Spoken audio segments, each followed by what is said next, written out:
Hello and welcome to Plus Sports on PlusTvAfrica. My name is Mikhail Tinubu. I am your host today. And with me on the line is Seun Ajidagba. Seun. Good morning, Mikhail. Pleasure joining you. Welcome. And to you too. There's been a lot happening in sports since the last time we spoke. And the world has changed dramatically. But we still want to keep our feet on the ground before we fly off into the rest of the world to discuss all the sports news and the consequences of actions taken by parties with ambitions that are quite not so sporting. We'll start with Nigeria and Ghana, who will be facing off in a two-legged playoff match in March for a spot in the 2022 World Cup in Qatar later this year. All eyes will be on Cape Coast and Abuja in less than a month when two of West Africa's most powerful countries square off in two grudge matches. The two games between the two West African giants are one of 5 playoff games in the CAF qualifying section involving African countries. Nigeria's match against Ghana is the most important historically due to the two countries having had a rivalry dating back to 1950. Seun, what can we expect with this playoffs? Mikhail, it's a very important game, like you rightly stated. Ghana have not done anything from the Nations Cup. In actual fact, they got embarrassingly knocked out in the group stage.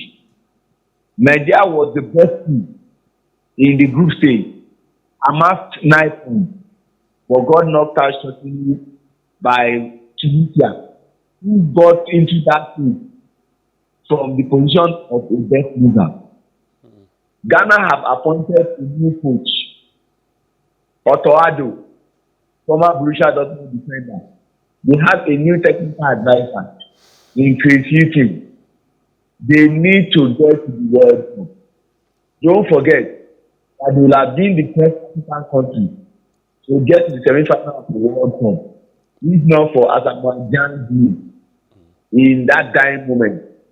Now for Augustine Serebro, he's been given the mandate on an interim basis to take us to that qualifying stage and qualify us for Qatar 2022. So I want to pick up on a point you just stated.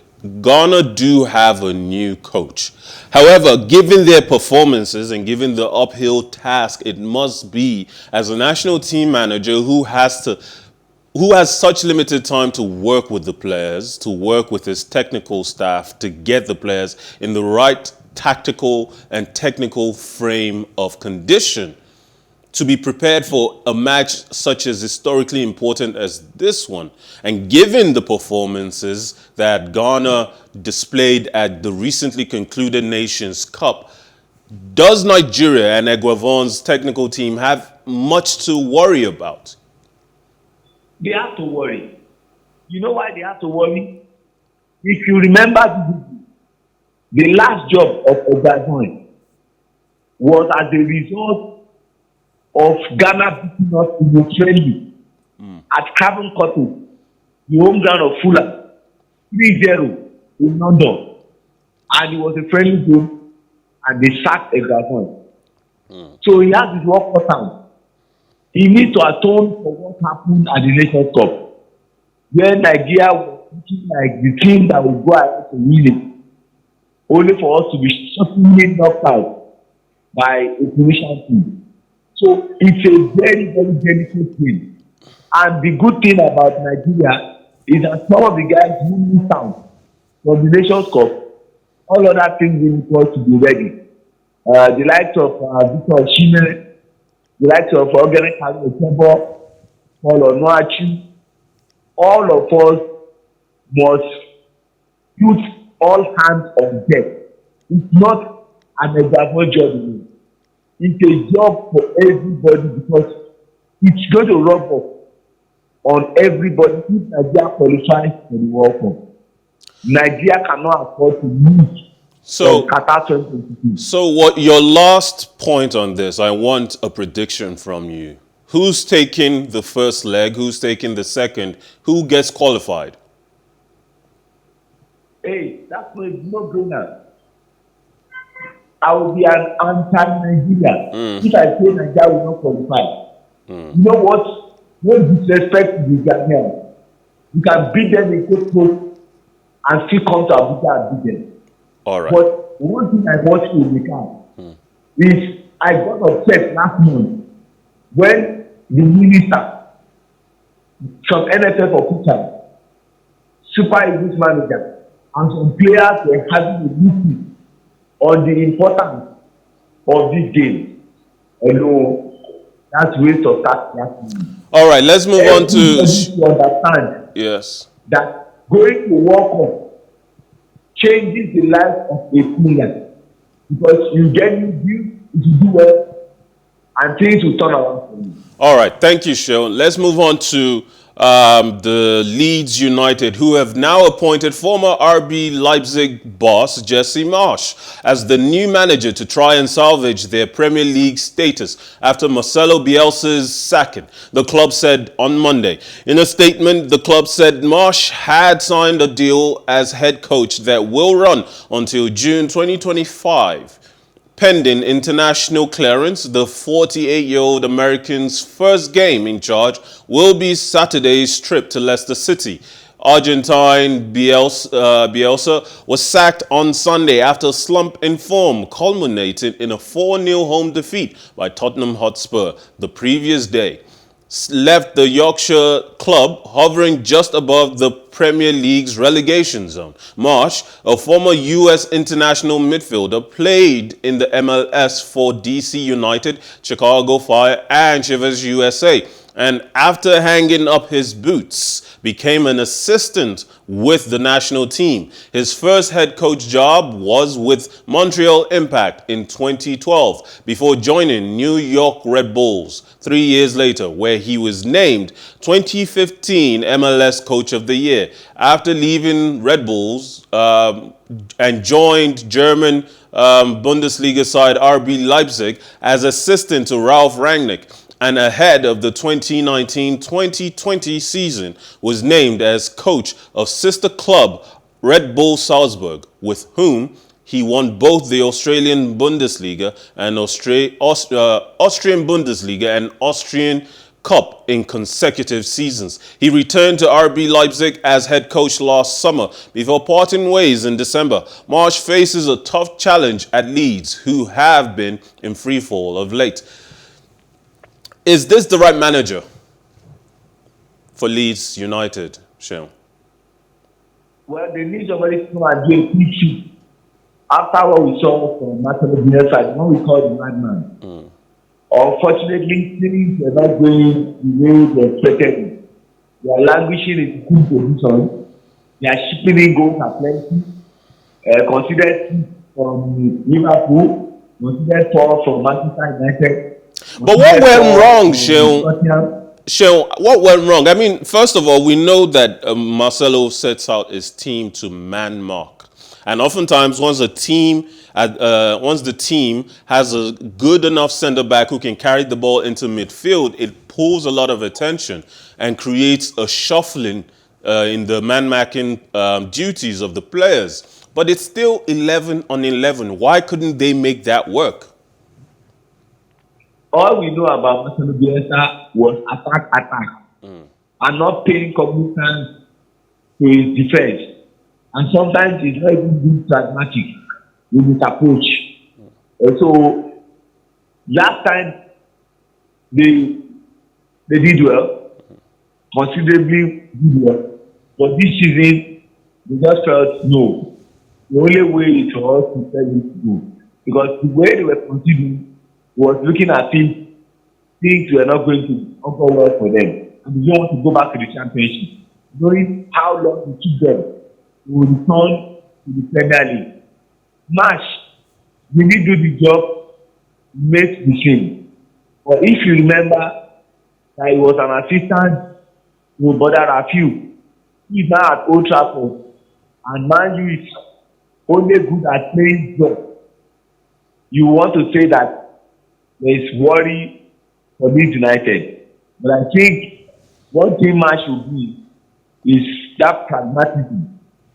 They will not go down, but you just try to steady the ship and then see how you can make them better going into next season. They've got some quality players, no doubt, but unfortunately, you had to let go of Marcelo Bielsa, who was attacking, and not paying attention to his defense. And like football, goals wins you matches, defense wins you championship. True, so true.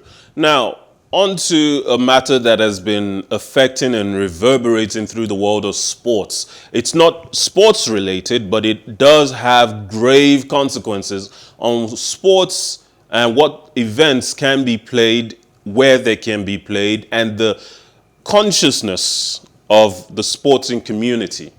FIFA and UEFA have suspended Russia's national teams and clubs from international football until further notice due to the country's invasion of Ukraine. The move makes it likely that Russia will be excluded from this year's World Cup and the Women's Euro 2020 tournament. Russia was scheduled to host Poland in the World Cup qualifying playoff on March 24th. And if they remain suspended at that time, they will be out of the World Cup and unable to progress to the finals in Qatar in November. The Polish FA had said they will refuse to play against the Russian team, and the Czech Republic and Sweden, who are in the same playoff path, had also ruled out facing Russia.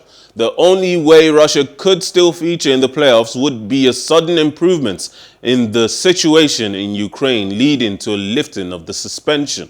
The organization said a further decision would be made at a later date about the impact on the Women's Euro 2022 tournament in England in July, which Russia have qualified for. The decision means that Spartak Moscow will not play their Europa League against club RB Leipzig.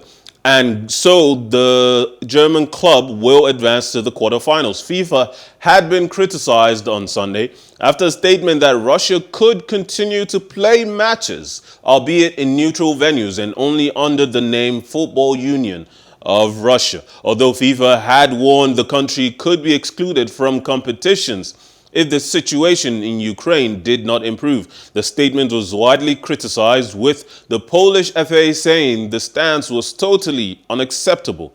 England's Football Association then said that they would not play against Russia, a view that was backed up by a number of European federations. Russia hosted the last World Cup, if you remember, in 2018, with the final held in Moscow and attended by President Vladimir Putin. FIFA seems to have now taken a stronger position against Russia, backing away from their earlier decision to have them play as the Federation Union of Russia, which is just a different clothing for the same wolf. And UEFA has also taken a strong decision, even cutting ties with a major sponsor, Gazprom, and also banning Russian teams from playing in their competitions. How much further do you think this is going to go in the world of sports, the consequences of Russia's actions?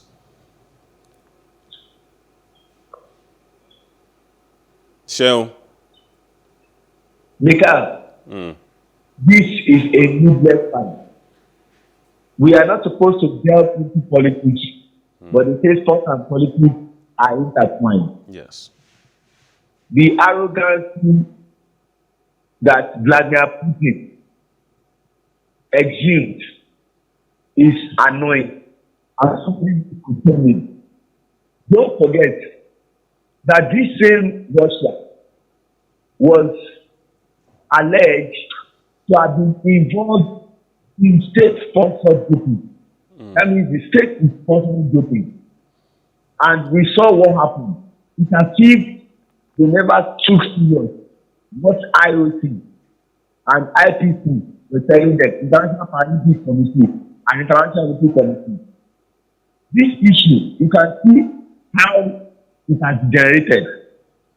Infantino from FIFA and Alexander Seferin from UEFA are taking a decision on Russian clubs and, of course, Russian teams. They are telling them that the female team was not be part of the female competition. The male team, nobody wants to play them. From England, Scotland, Wales, Republic of Ireland, even Poland, Sweden, and Czech Republic, that they might support, they are not in place in the playoff. All of them are saying, look at what Seferin did to this team. You are supposed to play RB Leipzig. They have been thrown out of the competition. RB Leipzig partly to quarterfinal. They said they should even do football union of Russia. All other countries are saying it's a no. You saw what happened to Shanghai. They ended a deal with an energy company, Gazprom. Even Manchester United, they withdrew from a deal with Russian Airlines, and that was last week Friday. And we always say sport supersede any sporting statement. You know, you saw before the game between Everton and Man City at Green Park over the weekend. Alexander Zinchenko, the Ukrainian. Seun, please. For Man City. I want to. And you had Vitaly Martinenko. Seun. He plays for Everton. Seun, I want to keep this topic going. With our next story, I think you'll be able to continue your comments. The International Olympic Committee's executive board has recommended that international sports federations ban Russian and Belarusian athletes and officials from competing in events. It said on Monday, February 28th, following Russia's invasion of Ukraine. The IOC said it made the decision in order to protect the integrity of global sports competitions and for the safety of all participants. The IOC also urged federations to ensure that no athlete or sports officials from Russia or Belarus would be allowed to take part under the name of Russia or Belarus. The IOC also said it had taken the ad hoc decision to withdraw the Olympic order from all persons who currently have an important functions in the government of the Russian Federation, including Russian President Vladimir Putin. It said it made the decision based on the exceptional circumstances of the situation and considering the extremely grave violation of the Olympic truce and other violations of the Olympic Charter by the Russian government in the past. Also, in another story, Ukrainian Tennis Federation board member Seva Kevlech has argued that Daniil Medvedev and other Russian tennis players should be barred from any upcoming Grand Slam tournaments. He has also called for the Russian Tennis Federation to be thrown out of the Davis Cup and Billie Jean King Cup to send out a strong message against the ongoing conflict in Ukraine. This follows the International Tennis Federation saying it has taken swift action to cancel events in Russia indefinitely, as well as in Belarus for 2022 in response to pleas from the UTF. On Monday, Medvedev usurped Novak Djokovic to become just the 27th player to reach world number 1 in the ATP rankings and just the 3rd Russian.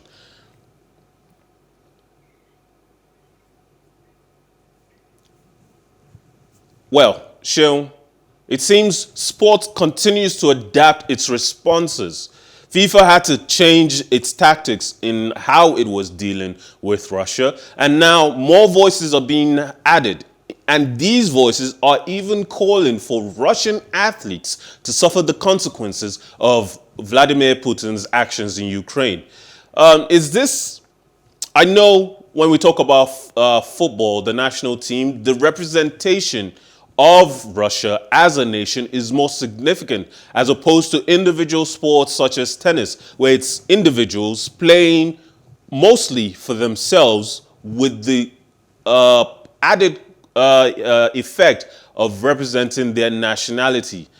In this instance, isn't this going to do more harm for these individual athletes than it does for Russia as a whole?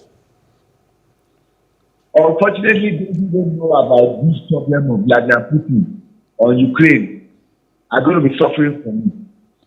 The honest truth is, that is the only way they can feel it.